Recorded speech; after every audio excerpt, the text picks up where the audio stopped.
संसदेमध्ये लोकसभेमध्ये मुंबईचा आवाज बुलंद करण्याचं काम देवरा साहेबांनी केलं। मरीन ड्राईव्हचा विकास असेल, जुन्या इमारतींचा पुनर्विकास असेल, नाल्यांचं रुंदीकरण असेल, या सगळ्या विकास कामांच्यासाठी ते नेहमी आग्रही होते।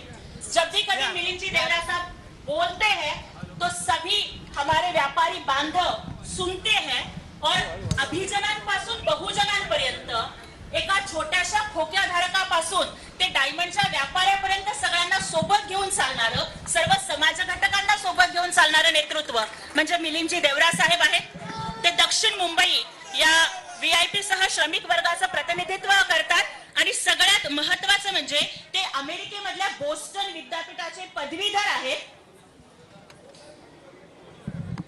अमेरिकेमधल्या बोस्टन विद्यापीठाचे ते पदवीधर आहेत आणि उच्च शिक्षित राजकीय नेते आहेत।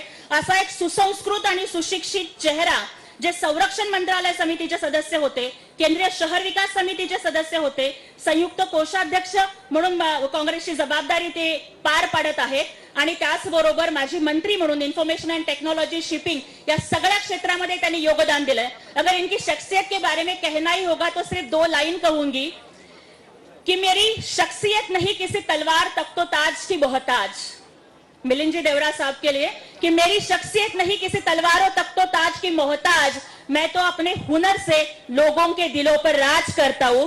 और आज एक ऐसी शख्सियत हमारे शिवसेना में आ रही है।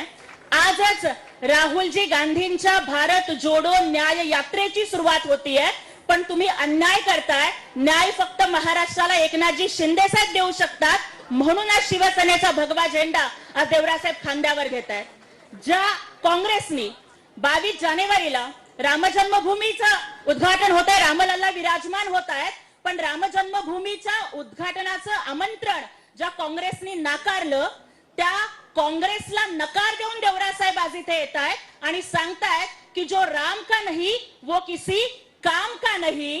आणि त्यामुळे छत्रपती शिवरायांचा भगवा झेंडा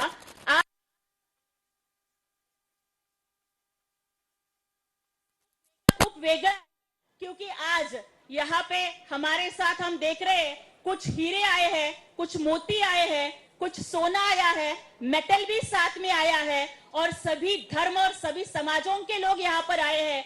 मी हे म्हटलं तर वावगं ठरणार नाही की समोर या सगळ्या समाज घटकांच्या माध्यमातून मिनी मुंबई आणि मिनी इंडिया या ठिकाणी आहे।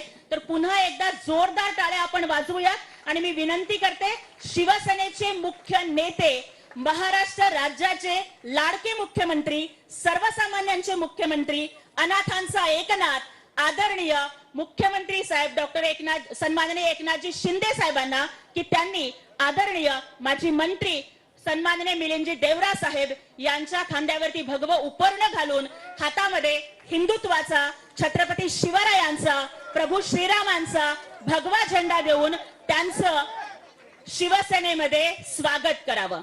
जोरदार टाळ्यांच्या आवाजामध्ये स्वागत करूयात। शिवसेना, घोषणा द्या जोरात, शिवसेना, हिंदुहृदय सम्राट बाळासाहेब ठाकरे यांचा, धर्मवीर आनंद दिघे साहेबांचा, जय भवानी, जय भवानी। एकनाथजी शिंदे साहेब आप आगे बढ़ो, मिलिंद जी देवरा साहेब आप आगे बढ़ो। पुन्हा एकदा प्रचंड टाळ्यांचा कडकडाट। संपूर्ण दक्षिण मुंबईच नाही तर पूर्ण मुंबईची काँग्रेस आज या ठिकाणी आलेली आहे। काँग्रेसला भगदाड पाडून आज या ठिकाणी एकनाथजी शिंदे साहेबांच्या नेतृत्वावरती विश्वास ठेवून आदरणीय मिलिंदजी देवरा साहेबांसारखं काँग्रेसचं एक युवा नेतृत्व आज शिवसेनेमध्ये आलंय। त्यांचं मनपूर्वक सगळ्या शिवसैनिकांच्या वतीने स्वागत। यानंतर सन्माननीय सुशीबेन शहा, महाराष्ट्र राज्य महिला आयोगाच्या माजी अध्यक्ष आणि चाइल्ड राईट कमिशनच्या विद्यमान अध्यक्षा माजी नगरसेवक सुशीबेन शहा यांचंही स्वागत या ठिकाणी शिवसेनेमध्ये करावं अशी विनंती मी सन्माननीय मुख्य नेते आणि मुख्यमंत्री आदरणीय एकनाथजी शिंदे साहेबांना करते। जोरदार टाळ्या वाजवून आपण सुशीबेन शहांचं या ठिकाणी स्वागत करूयात।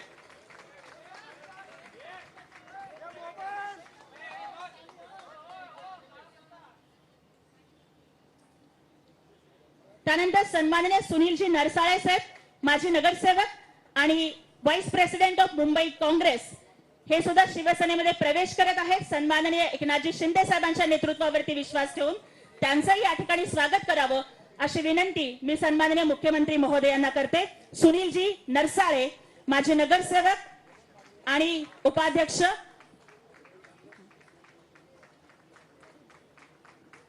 त्यानंतर Pramodji Mandrekar district president of south Mumbai Congress and ex councillor Pramodji Mandrekar यांचाही या ठिकाणी प्रवेश होणार आहे. जोरदार टाळ्यांच्या आवाजात त्यांचं स्वागत करूया. प्रमोदजी मांद्रेकर यांचंही स्वागत आदरणीय मुख्यमंत्री महोदयांनी करावं अशी मी त्यांना विनंती करते. घोषणा थांबल्या नाही पाहिजे. हा आवाज शिवसेनेचा आहे. आवाज कुणाचा? आवाज कुणाचा? यानंतर सन्माननीय गजेंद्रजी लष्करी माजी नगरसेवक आणि जनरल सेक्रेटरी मुंबई काँग्रेस यांचंही शिवसेनेमध्ये स्वागत माननीय मुख्यमंत्री महोदयांनी करावं अशी मी त्यांना विनंती करते.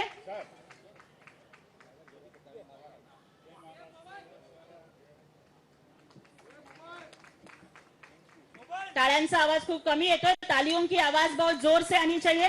याच्यानंतर रामबचनजी मुराई माजी नगरसेवक यांचंही स्वागत सन्माननीय मुख्यमंत्री महोदयांनी करावं अशी मी त्यांना विनंती करते. रामबचनजी मुराई, त्यानंतर सन्माननीय हंसा मारू माजी नगरसेवक, हंसा मारू माजी नगरसेवक यांचंही स्वागत या ठिकाणी सन्माननीय मुख्यमंत्री महोदयांच्या हस्ते संपन्न होईल. हंसा मारूताई यांचं स्वागत या ठिकाणी संपन्न होईल. त्यानंतर माजी नगरसेविका अनिताताई यादव आणि सन्माननीय Rameshji Yadav working president of south Mumbai Congress या दोघांचंही स्वागत सन्माननीय मुख्यमंत्री महोदयांच्या हस्ते संपन्न होणार आहे.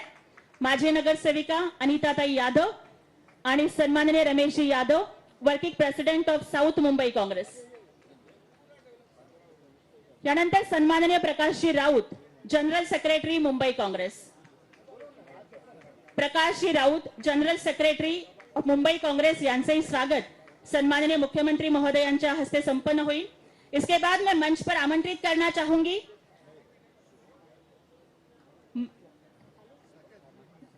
मारवाड़ी सम्मेलन और साहित्य कला मंच के प्रेसिडेंट आदरणीय सुशील जी व्यास, इनको मैं मंच पर आमंत्रित करना चाहूंगी और उनका भी स्वागत सन्माननीय मुख्यमंत्री महोदय के कर कमलों से होगा. सुशील जी व्यास, एडवोकेट सुशील व्यास जी. इसके बाद मैं मंच पर आमंत्रित करना चाहूंगी आदरणीय Poonam Kanojia and she is the president of South Mumbai District Mahila Congress. Please give a big hands to welcome Honorable Poonam Kanojiya.